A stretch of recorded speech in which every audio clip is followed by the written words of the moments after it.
오늘 찬양대 찬양 감사합니다. 오늘 하나님의 말씀은 우리 누가복음 24장 36절부터 49절에 있는 말씀 보겠습니다. 누가복음 24장 36절부터 49절에 있는 말씀입니다. 찾으셨으면 제가 먼저 읽도록 하겠습니다. 그들이 이같이 말할 때에 예수님께서 친히 그들의 한가운데에 서서 그들에게 이르시되 너희에게 평강이 있을지어다 하시니라.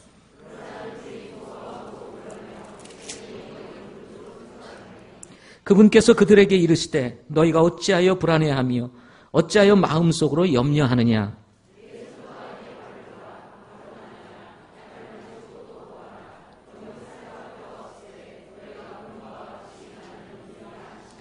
그분께서 이렇게 말씀하시고 그들에게 자기 손과 발을 보이시니라.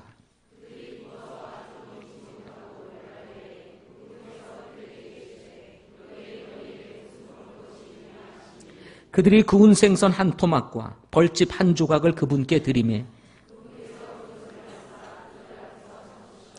또 그분께서 그들에게 이르시되 내가 여전히 너희와 함께 있었을 때에 너희에게 말한 말들 곧 모세의 율법과 대언자들의 글과 시편에 나에 관하여 기록된 모든 것이 반드시 성취되어야 하리라 한 말들이 이것들이라 하시고 또 그들에게 이르시되 이같이 기록되었은즉 이같이 그리스도가 고난을 받고 셋째 날 죽은 자들로부터 일어나는 것이 마땅하며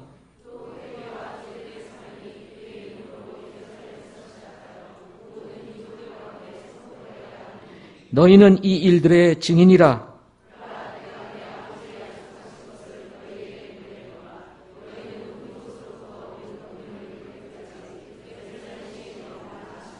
아멘. 기도하시겠습니다. 살아계신 아버지 하나님, 오늘도 귀한 주일 아침에 저희들이 모였습니다. 우리 주님의 부활하심을 감사해서 드리는 이 예배를 하나님 흠양하시고 하나님께만 영광을 올려드리는 복된 예배 되게 하여 주옵소서.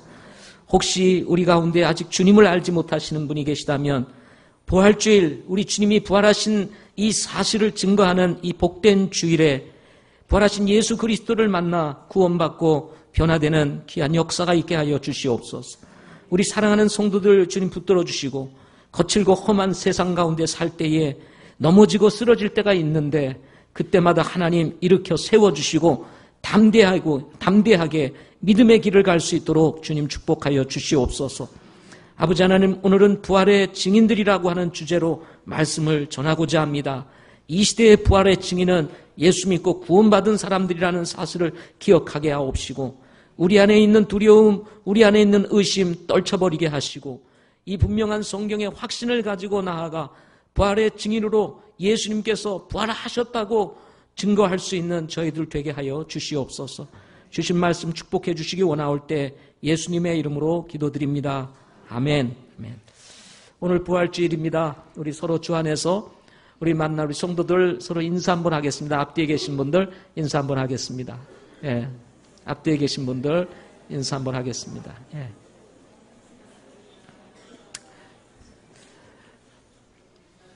반갑습니다. 한 주 동안 우리가 떨어져서 지내다 보면 보고 싶은 마음들이 들곤 합니다. 그러나 매주일 이렇게 예배로 모여서 얼굴을 대하며 우리 교제할 수 있는 것 또한 하나님께서 우리들에게 주신 축복이라고 믿습니다. 오늘 말씀을 통해서 여러분 은혜 누리시고 정말 부활의 확신을 갖고 믿음으로 사는 성도님들 되시기를 바랍니다. 오늘 말씀의 제목은 부활의 증인들이라고 하는 제목으로 말씀 같이 나누겠습니다.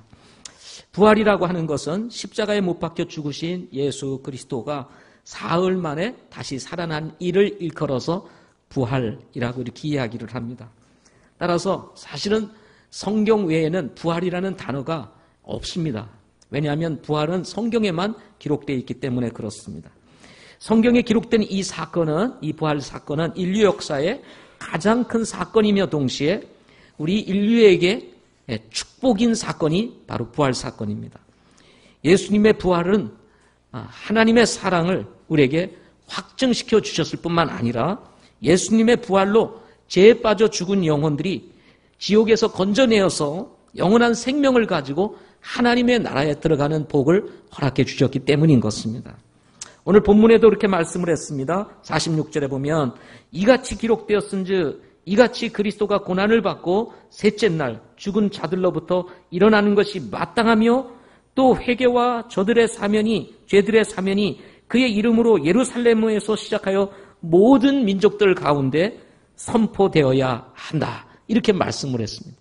예수님의 부활로 죄들의 사면을 얻고 여러분 우리가 영원한 생명 누릴 수 있는 복을 얻게 된 것입니다. 옥스퍼드 대학의 역사 교수였던 토마스 아놀드라고 하는 분은 예수님의 부활에 대해서 이렇게 말했습니다.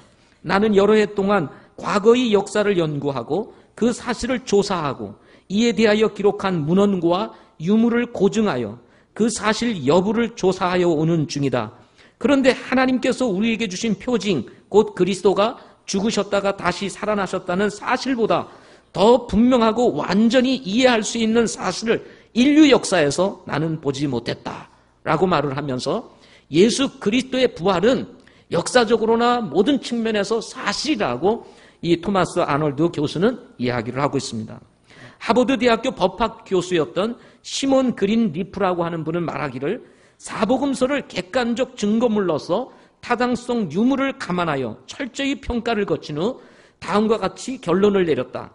아무튼 예수가 실제로 죽음에서 다시 살아나지 않았다면 그리고 그들이 확실히 알고 있는 것에 못지않게 확실하게 이 사실을 알고 있지 않았다면 그들은 자기들이 진술한 내용이 진실이라고 그토록 끈질기게 증언한다는 것은 불가능한 일이다 라고 얘기를 하면서 제자들이 목숨 걸고 예수님의 부활을 외쳤다는 이 사실 앞에서 예수님의 부활은 확실하고 사실인 것이다 라고 얘기를 하고 있습니다.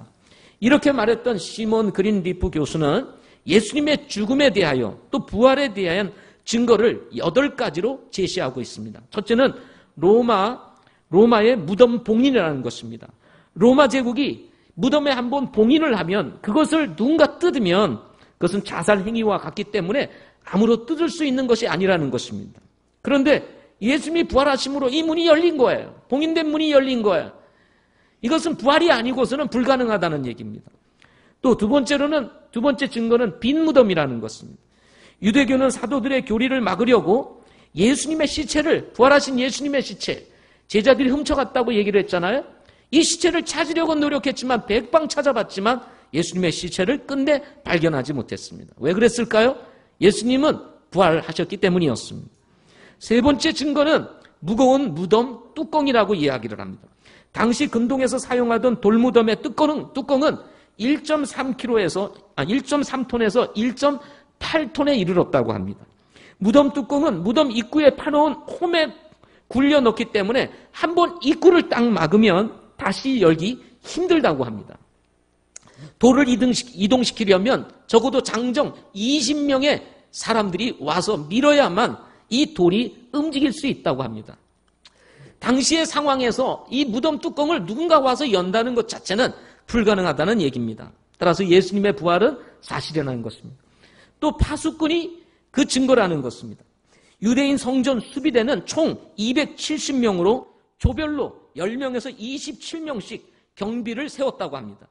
경비 중 잠 또는 임무 실패 시 화형에 처했기 때문에 이 무덤가에 경비를 쓰고 있는 사람들을 피하여 돌문을 제치고 예수님의 시신을 훔쳐간다. 이거는 불가능하다는 것입니다.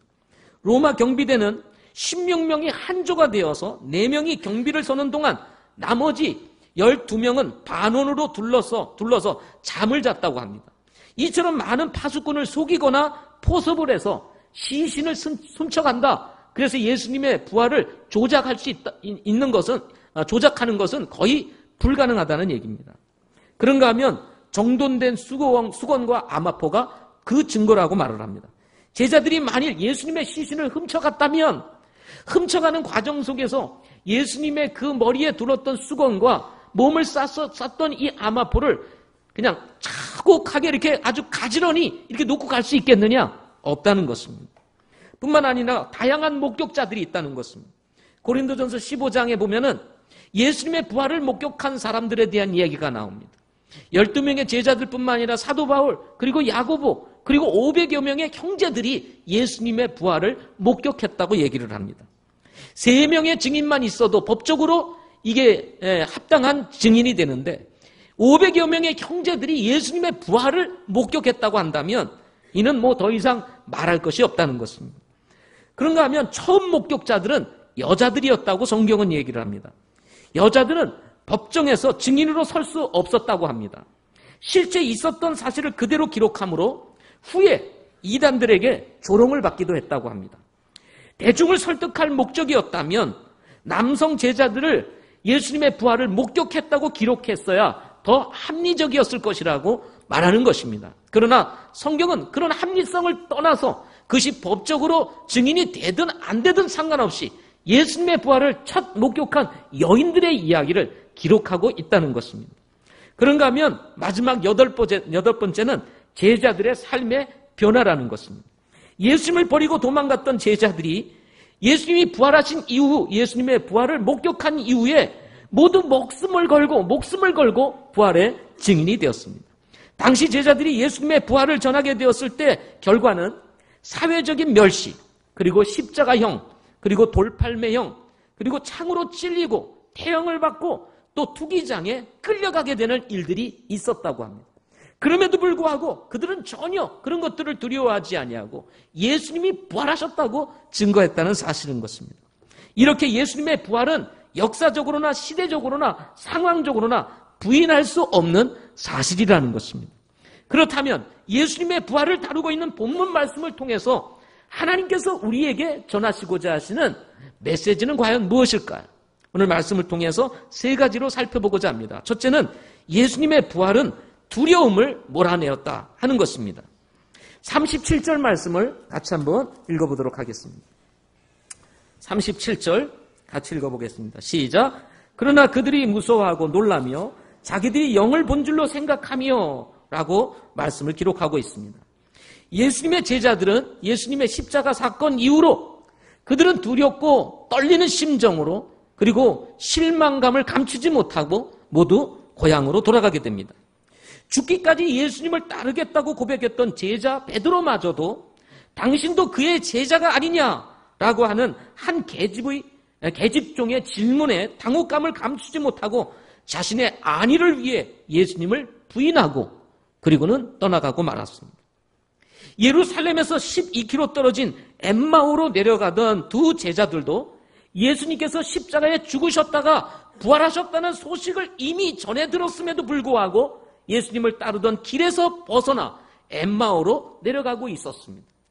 부활하신 예수님께서 이 엠마오로 내려가는 두 제자에게 나타나셔서 함께 하셨다는 사실을 알기 전까지 그들은 실망감을 감추지 못하고 있었습니다. 그러나 예수님께서 자신들과 함께 동행하셨다는 사실을 알게 된 후에 엠마오의 두 제자는 정신을 차리고 예수님이 부활하셨구나 라고 하는 이 사실을 마음에 둔 채 예루살렘으로 다시 돌아가 예루살렘에 남아있는 제자들에게 찾아가서 자신이 목격한 부활하신 예수님에 대해서 전해주게 됩니다. 이 전해들은 말들을 예루살렘에 남아있는 제자들이 들었을 때 제자들은 마땅히 이 엠마오의 두 제자의 증인을 듣고 증언하는 말을 듣고 예수님이 정말 부활하셨다는 말이냐 하고 믿었어야 했을 것입니다. 그러나 성경은 당시 상황을 이렇게 기록하고 있습니다. 그들이 가서 남은 사람들에게 그것을 고하니 그들 역시 믿지 아니하더라. 예수님을 누구보다 더 믿어야 되고 누군가 부활하셨다는 소식을 전했을 때 믿어야 했던 이 제자들이 그들 역시 믿지 아니했다고 마가복음 16장 13절에서 얘기를 하고 있습니다. 마땅히 예수님의 부활을 증거했을 때 정말 환영하고 받아들여야 할 제자들, 그들은 영적인 어두운 가운데 덮이고 있었습니다. 그야말로 실망감에 그들의 마음은 낙담한 이런 상황에 있었던 것입니다. 바로 이때 부활하신 예수님께서 이런 제자들에게 나타나셨습니다. 그리고는 말씀하시기를 평강이 있을지어다. 불안과 초조, 긴장 이런 것들이 이 제자들의 마음을 감싸고 있었을까요? 이곳저곳에서 예수님이 부활하셨다는 소식도 들려오기도 하고 또 예수님은 이미 십자가에 죽으셨다는 이 사실 앞에서 그동안 지난 3년 반 동안 예수님을 따라다녀갔던 이런 생각들을 다 생각해 보면서 불안하고 초조하고 긴장이 되는 시간들을 보내고 있었을 거예요. 또 어찌 보면 예수님을 떠나서 이제 집에 꼭꼭 숨어 있는 자신들의 모습을 보면서 두려움마저도 있었는지도 모르겠습니다. 이때 예수님이 나타나셔서 평강이 있을지어다 라고 말을 합니다. 부활하신 예수님께서 나타나심을 환영하고 반겨야 할 이 제자들, 그러나 예수님이 나타나셔서 평안이 있을지어다 라고 말을 했음에도 불구하고 이들의 반응은 달랐습니다. 이미 예수님이 부활하셨다는 소식을 듣고 알고 있는 상황이었음에도 불구하고 제자들은 부활하신 주님을 보고 무서워하고 놀라며 영을 본 줄로 알았다고 생각을 했다고 이렇게 성경은 말하고 있습니다. 우리나라 말로 표현을 하면 귀신이 나타난 줄 알고 두려워하며 떨었다는 것입니다. 무엇이 이토록 제자들을 약하게 만들었을까요? 예수님의 공생의 기간 제자들은 배를 타고 갈릴리 바다를 건너갈 때 파도가 일어나는 상황에서 바다 위로 걸어오시는 예수님을 만난 적이 있었습니다. 이때 제자들은 바다 위를 걸어오시는 예수님을 보고 그 예수님을 영으로 알고 두려워하였던 경험을 가지고 있었습니다. 이때 이미 경험적으로 예수님께서 어떤 분이심을 알고 있었던 사람들이 누구였습니까? 제자들이었습니다. 그럼에도 불구하고 죽음을 이기고 부활하실 주님에 대한 신앙을 가지고 있지 않았던 이 제자들은 부활하신 주님을 보고도 두려움에 사로잡혀 있었던 것입니다. 두려움은 어디서 오는 것일까요? 두려움은 불신앙에서부터 비롯된다는 것입니다. 이스라엘 백성들이 가나안 땅을 정탐한 후 가데스 바냐를 지나 가나안 땅으로 들어가지 못한 이유가 무엇일까요? 가나안 땅에 살고 있는 아낙 자손을 보고 두려움에 사로잡혔기 때문이라는 사실을 여러분 잘 알고 계실 것입니다. 자, 이렇게 두려움에 사로잡혀 있을 때 당시 정탐꾼의 한 사람이었던 갈렙이 모세 앞에서 백성들에게 이렇게 외칩니다. 우리가 당장 올라가서 그 땅을 소유하자. 우리가 능히 그것을 이기리라 하고 이 얘기를 합니다. 이런 갈렙의 외침을 듣고 백성들이 어떻게 반응을 할까요? 성경을 보면 이렇게 기록합니다. 우리가 능히 올라가서 그 백성을 치지 못하리니 그들은 우리보다 강하니라. 이미 정탐꾼들의 이야기를 듣고 백성들은 마음이 약해지고 말았습니다. 두려움에 사로잡히고 말았습니다. 가나안 땅에 살고 있는 아낙 자손에 비해 자신들은 너무나 연약하고 보잘것없는 존재라는 사실 앞에서 떨고 있었던 것이에요. 한술 더 떠 다수의 정탐꾼들이 나서서 말을 합니다. 우리가 두루다니며 탐지한 땅은 그곳의 거주민들을 삼키는 땅이요, 우리가 그 안에서 본 모든 백성은 키가 큰 사람들이며 거기서 우리가 거인들에게서 나온 아낙의 아들들 곧 거인들을 보았는데 우리 스스로 보기에도 우리가 메뚜기 같았으니 그들이 보기에도 그와 같았을 것이다. 이 가나안 땅에 살고 있었던 아낙 자손들, 그들이 얼마나 큰 거인이었는지 그 사람들의 입장에서 이스라엘 백성들은 메뚜기와 같다고 얘기를 합니다. 결과 백성들이 이 소리를 듣고 두려움에 사로잡혀 목소리를 높이 부르짖으며 밤새 울었다고 성경은 기록합니다. 민수기 14장 1절 말씀. 여러분, 이스라엘 백성들이 어떤 백성이었습니까?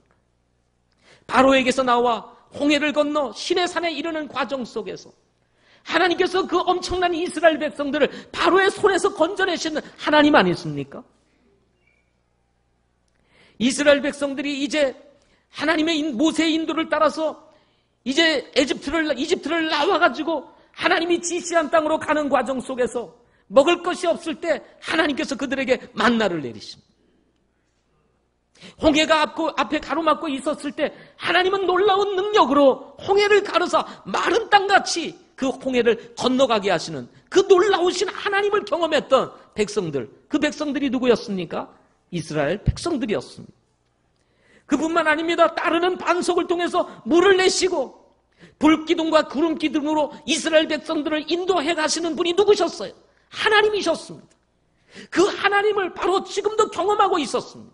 그럼에도 불구하고 아낙 자손에 대한 소식을 듣고 두려워 떨며 여기 울고 불고 난리를 치는 이스라엘 백성들을 한번 보시기 바랍니다. 이들의 마음속에는 하나님을 신뢰하는 마음보다는 안악자손을 보고 두려워하는 불신앙의 마음이 더 컸다는 것입니다. 결국 길을 돌려 광야로 향하게 되었던 것입니다. 광야 40년 고난의 행군 왜 시작되었을까요? 그것은 안악자손을 두려워함으로 인해서 생긴 불신앙 때문이라는 사실인 것입니다. 우리도 신앙생활을 하다 보면 이런 불신앙이 찾아올 때가 있습니다. 덩치 큰 사건과 우리가 이해하기 어려운 사건 앞에서 우리는 하나님을 신뢰하기보다도 이스라엘 백성들처럼 불신앙에 사로잡혀서 두려움과 떨림에 사로잡혀 있을 때가 있지 않습니까? 돌아가신 주님을 바라보면서 이 제자들의 마음이 이제는 완전히 낙심돼요. 예수님이 나타났음에도 불구하고 무서워 떨며 영이라고 외치는 이 어리석은 이 제자들을 한번 바라보시기 바랍니다. 이렇게 두려움에 떨고 있는 제자들을 부활하신 예수님께서 찾아오셨던 것입니다. 처음에는 두려움에 사로잡혀 영인 줄 알았던 예수님이 부활하신 주님이라는 사실을 알게 되었을 때 이후 제자들은 어떻게 변했습니까? 부활하신 주님을 목격한 제자들은 더 이상 예수님을 두고 두려워하지 않았습니다. 고난을 두려워하지 않았습니다. 어떤 상황과 환경을 두려워하지 않았습니다. 우물가에서 메시아이신 예수님을 만났던 사마리아 여인이 마을로 들어가 내가 이 메시아를 만났다, 메시아가 여기 있다고 외치며 증인이 되었던 것과 같이 제자들은 성령께서 오시기를 기다린 후에 은신했던 집에서 나와 부활의 증인으로 거리에 나가 예수님께서 부활하셨다고 담대히 외치는 것을 우리는 성경에서 찾아볼 수가 있는 것입니다. 부활의 증인이 됐던 제자들은 옥에 갇히게 되었습니다. 두려움에 떨던 제자들이 이제 옥에 갇히는 과정 속에서도 두려워하지 아니하고 당당하게 자신의 신앙을 고백하는 것을 우리는 성경에서 찾아볼 수가 있습니다. 사도행전 4장 18절부터 20절 말씀에 보면 이런 말씀이 나옵니다. 그들을 불러 그들에게 예수님의 이름으로 결코 말하지도 말고 가르치지도 말라고 명령하니라.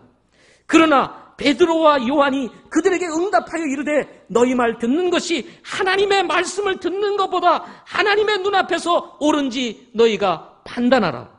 우리는 우리가 보고 들은 것들을 말할 수밖에 없노라.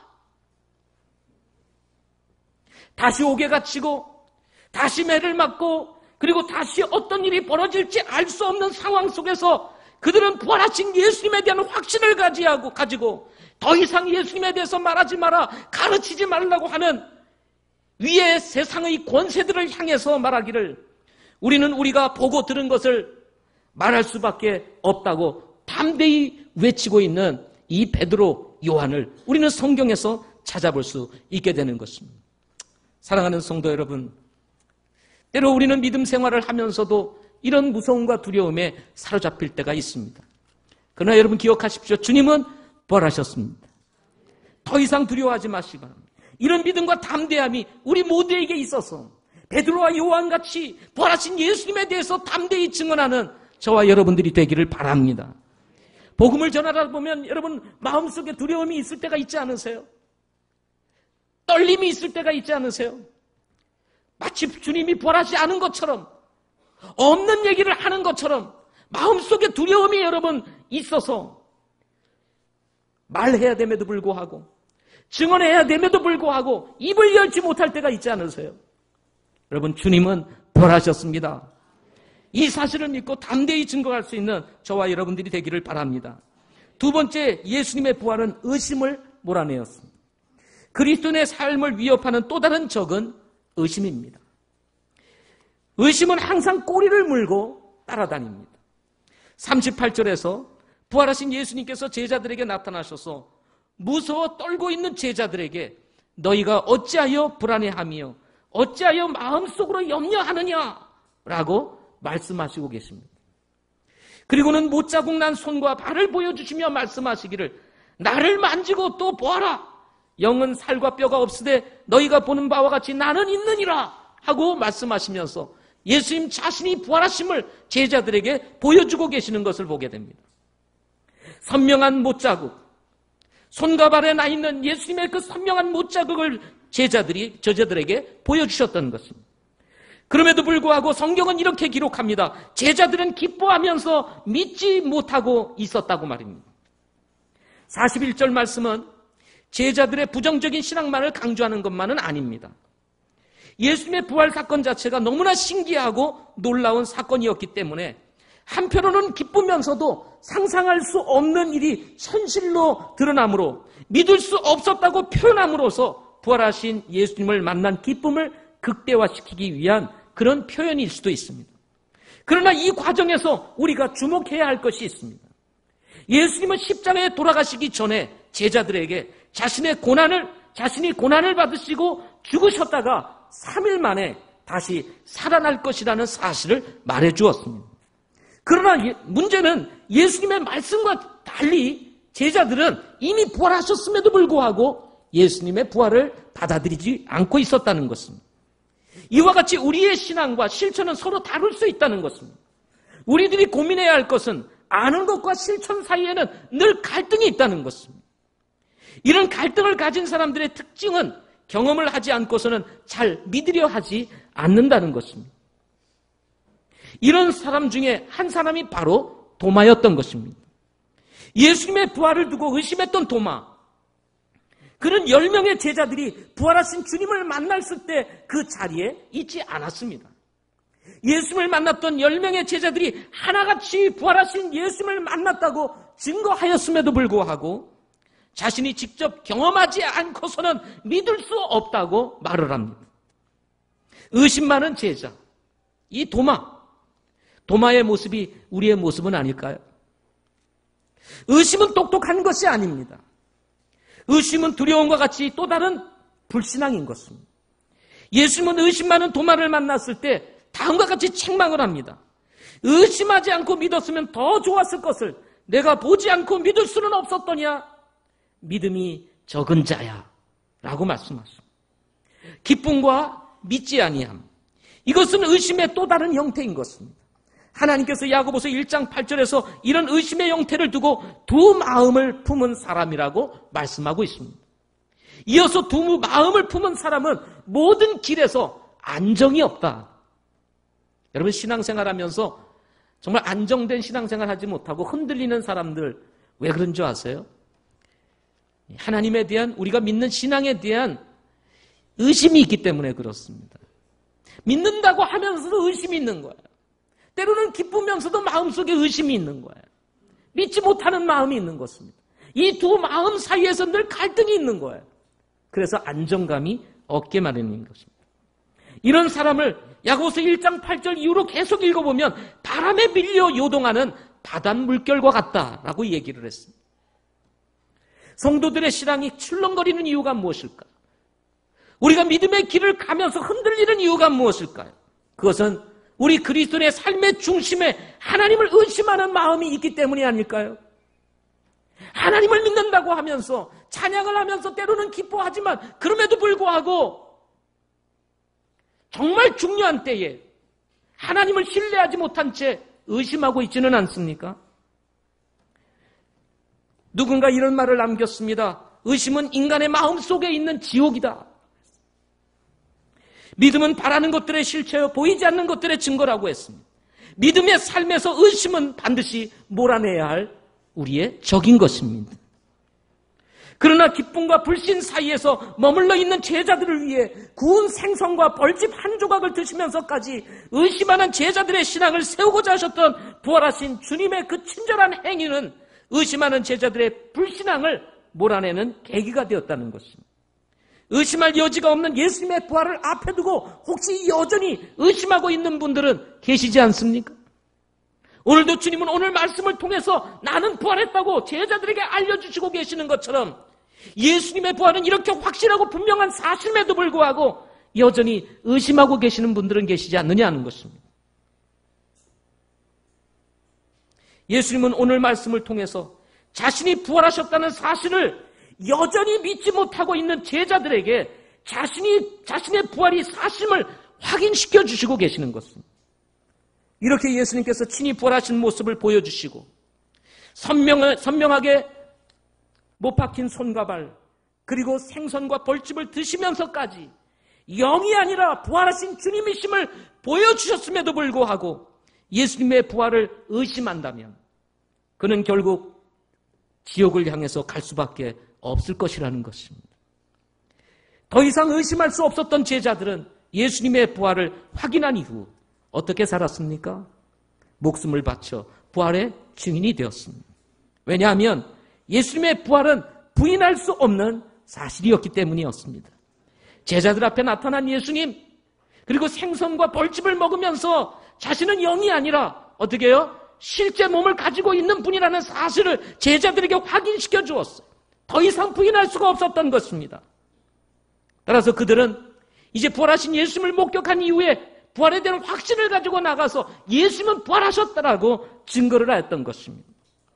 역사학자였던 토마스 아놀드 교수가 말했던 것처럼 예수님의 부활을 두고 인류 역사 가운데 이보다 더 확실한 일은 없을 것이라고 분명히 밝히고 있기 때문인 것입니다. 여러분, 혹시 여러분 마음속에 여전히 예수님의 부활을 의심하고 있지는 않습니까?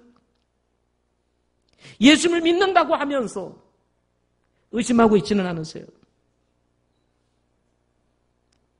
기쁨과 불신 가운데 두 마음으로 나뉘어져서 자꾸 질문을 던지고 있지는 않습니까? 그렇다면 오늘 말씀으로 돌아가서 이 말씀을 통해서 여러분 확신을 가지시기를 바랍니다. 세 번째로 예수님의 부활은 사실로 확증이 되었다는 것입니다. 지금까지 인류 역사 가운데 죽었다가 살아난 사람은 없습니다. 따라서 인간이 가지고 있는 상식은 사람은 한 번 죽으면 다시 살아날 수 없다는 것입니다. 성경도 말하기를 한 번 죽는 것은 사람에게 정한 것이다 라고 말씀을 하고 있습니다. 사람은 누구나 한 번은 죽게 되고 죽으면 더 이상 살아날 수 없다는 것입니다. 사랑하는 사람들의 죽음을 앞에 두고 슬퍼하는 이유는 더 이상 살아있는 동안 고인을 볼 수 없다는 사실 때문일 것입니다. 이것이 우리들의 상식이요, 이것이 세상의 이치임에도 불구하고 성경은 새로운 사실을 우리에게 밝히고 있습니다. 그것은 예수님께서 죽으셨다가 다시 살아나셨다는 것입니다. 물론 예수님께서 살아계실 때 죽은 나사로를 살리신 적이 있으십니다. 이는 인간 스스로의 힘이 아니라 하나님의 능력으로 가능했던 일이었습니다. 예수님께서 죽음의 권세를 이기시고 부활하신 것도 사람이 할 수 있는 것이 아닙니다. 전능하신 하나님, 인간을 지으시고 만물을 지으신 하나님만이 가능한 일이었다는 것입니다. 이것이 사실임을 우리는 어떻게 알 수 있을까요? 예수님 이후 2000년의 시간이 흐르면서 예수님의 죽음과 부활은 사람들에게서 점점 희미해져 가고 있습니다. 과학이 사람의 생각을 지배하는 세상에서 예수님의 부활은 과학 밖의 일이기 때문인 것입니다. 그러나 성경은 이미 오래전부터 예수님의 탄생과 죽음 그리고 부활을 예언해 놓으셨습니다. 성경을 기록했던 대언자들 중 한 사람, 그 한 사람이 다윗이라는 사람이 있었습니다. 다윗은 예수님 탄생 1000년 전 사람이었습니다. 예수님이 탄생하기 전 1000년 전 사람이 예수님의 죽음과 부활에 대해서 여러분 예언을 해놓았다. 그리고 1000년 후에 그 예수님이 정확하게 이 땅에 탄생하시고 그리고 사시다가 여기 1000년 전에 예언했던 대로 예수님이 십자가에 돌아가셨다면 여러분 어떻게 하시겠습니까? 다윗의 시편 22편에서는 예수님께서 십자가에서 어떻게 돌아가시게 될 것인지 그리고 그 주변 상황과 그리고 당시의 상황을 아주 자세하게 기록하고 있는 것을 보게 됩니다. 로마의 군병들에 의해서 십자가에 못 박히시고 피를 흘려 돌아가시되 그 피가 물같이 쏟아질 것, 더 나아가서 예수님의 옷을 제비 뽑아 나누어 가질 것까지 아주 자세하고 상세하게 기록하고 있는 것을 보게 됩니다. 예수님이 십자가에 돌아가시기 전 몇 년 전이요? 1000년 전에. 시편 68편 18절에서는 예수님께서 죽으셨다가 부활하신 후에 40일 동안 땅에 계시다가 승천하실 때에 낙원에 있던 구약 성도들을 모두 이끌고 하늘 왕국으로 인도에 가실 것에 대해서도 예언해 놓은 사실을 바울이 에베소서 4장 8절과 9절에서 동일하게 밝혀주고 있습니다. 구약 성경에는 예수님의 탄생부터 죽음, 그리고 부활, 그리고 다시 오실 주님에 대해서 800회 이상이나 예언을 해놓고 있습니다. 길게는 BC 1450년에서 모세의 기록으로부터 시작해서 짧게는 BC 400년에 이르기까지 성경을 기록했던 많은 대언자들에 의해서 예수님의 탄생, 그리고 예수님이 어떻게 사실 것인지, 그리고 그분의 죽음, 그리고 그분의 부활에 대해서 상세하게 예언해 놓고 있다는 사실인 것입니다. 예수님 탄생 800년 전, 700년에서 800년 전 사람이었던 이사야는 예수님이 임마누엘로 오실 것에 대해서 정확하게 예언해 놓고 있습니다. 그리고 여자의 후손으로 잉태하실 것에 대해서 분명하게 밝히고 있습니다. 이외에도 호세아, 에스겔, 에레미야, 다윗, 스가랴, 모세 등 많은 구약의 성경을 기록했던 대언자들이 예수님에 대해서 언급하고 있다는 것입니다. 한두 개가 아니라 몇 회나요? 800회 가까이. 여러분, 이렇게 오래전에, 1000년 이전에 예수님의 이런 이야기를 기록했다면 여러분, 성경이 사실이라는 것 아니겠습니까? 누가 점치는 사람이 용하다 싶으면 사는 것이 힘든 분들이 이 교회 다니는 사람들조차도 그 용한 점쟁이를 찾아간다는 소문이 바다하더라고요. 우리 교회는 그런 분들이 없으실 거라고 저는 믿습니다. 예. 우리 교회를 나오시면서 이 구원이 없으신 분들은 그런 분들이 좀 계셨다는 소식을 제가 듣기는 했습니다. 주변에 아시는 분이 무당인 거예요. 무당집을 늘 왔다 갔다 하니까 교회를 나오면서 무당집을 왔다 갔다 했습니다. 그 다음 무슨 일이 있으면은 어떻게 됩니까? 좀 어때? 하고 물어보고. 누가 좀 용하다 싶으면 예측할 수 없는 인생 앞에서 누가 좀 잘 마친대. 그러면 쫓아가지 않아요. 근데 그 정도가 아니라 성경은요. 이미 1000년 전에, 800년 전에, 400년 전에 예수님이 어떻게 이 세상에 오실 것이고 어떻게 돌아가실 것이고 부활할 것인지에 대해서 정확하게 예언해 놓았는데 그것이 사실로 성취되었다는 사실인 것입니다. 예수님의 부활은 신화가 아닙니다. 고증과 역사를 통틀어서 깊이 살피고 연구하여 성경이 사실임을 밝히고 있는 것과 동시에 예수님의 부활 또한 사실임을 밝혀주고 있다는 사실인 것입니다. 바울은 고린도전서 15장에서 부인할 수 없는 예수님의 부활에 대한 증인을 소개하고 있습니다. 그 증인들은 한두 명이 아니라 예수님의 12제자뿐만 아니라 바울 그리고 500여 명의 형제들이라고 앞서 말씀을 드렸습니다. 지난 인류 역사 가운데 가장 크게 영향을 미쳤던 예수님의 죽음과 장사 지내심, 부활의 소식은 복음이라는 이름으로 지금까지 전해지고 있습니다. 인류 역사가 흐르는 과정에서 수많은 이야기들이 있어 왔지만 한 사람의 삶에 깊은 감동과 영향을 끼치며 인생을 뒤흔들어 놓을 뿐 아니라 완전히 새로운 사람으로 바꿔놓은 이야기가 예수 그리스도 이야기 외에 또 다른 이야기가 있을까요? 저는 없을 것이라고 생각합니다. 무죄했던 인간의 역사 속에서 예수님의 죽음과 부활을 담은 복음의 소식이 전해지는 곳에는 놀라운 변화들이 있어 왔다는 것입니다. 바로 그 현장이 이곳이기도 한 것입니다. 이곳에서 복음이 전해지고 그 복음의 소식을 들은 사람들이 예수님을 개인의 구주로 주님으로 영접하고 지금까지 예수를 믿지 아니하고 살던 삶을 뒤로 한 채 이제는 믿음의 길을 가고 있는 바로 오늘의 성도들이 이곳에 있기 때문인 것입니다.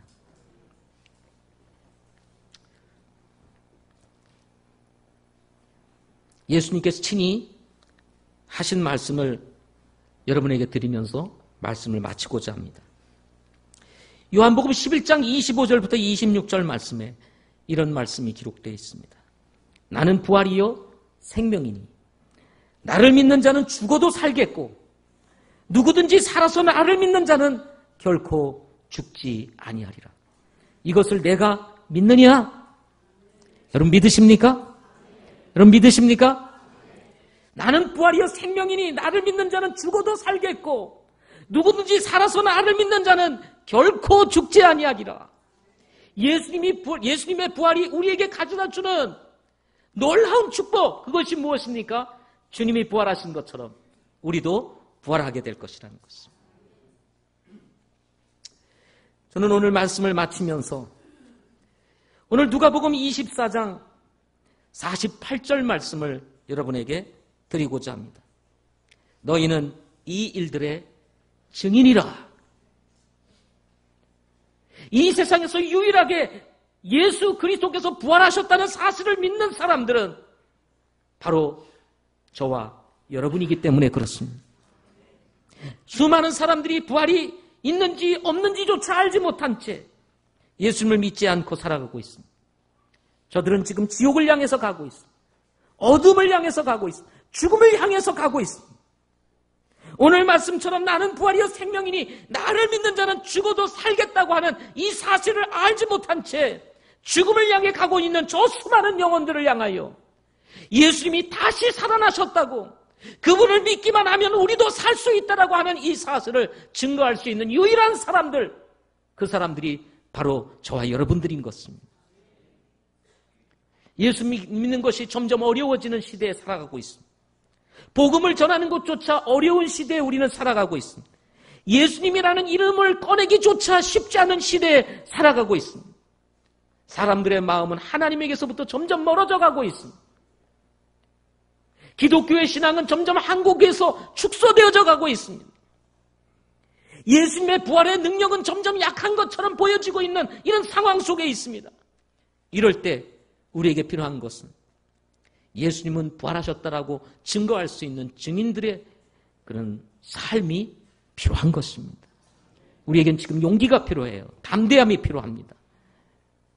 제자들처럼 목숨을 걸고 부활의 증인이 되었던 제자들처럼 우리도 누군가에게 담대히 예수님이 부활하셨다고 다시 사셨다는 이 사실을 증거할 필요가 있다는 사실인 것입니다.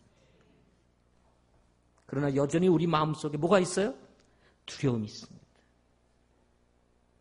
두려움이 존재해요. 그래서 말 못하는 거예요. 주님이 부활하지 않으셨다면 어떡하지? 의심이 있습니다.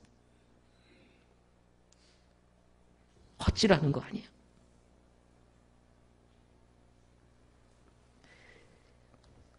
대언자들의 글을 통해서 예수님이 부활하셨다는 사실을 주님께서 확인시켜 주시고 있는 것과 같이, 그리고 예수님이 부활하심으로 제자들에게 자신을 보여주심으로 그 말씀을 성취하셨던 것처럼 부활은 확실하다는 사실을 믿고 나아가는 저와 여러분들이 되시기를 바랍니다. 기도하겠습니다.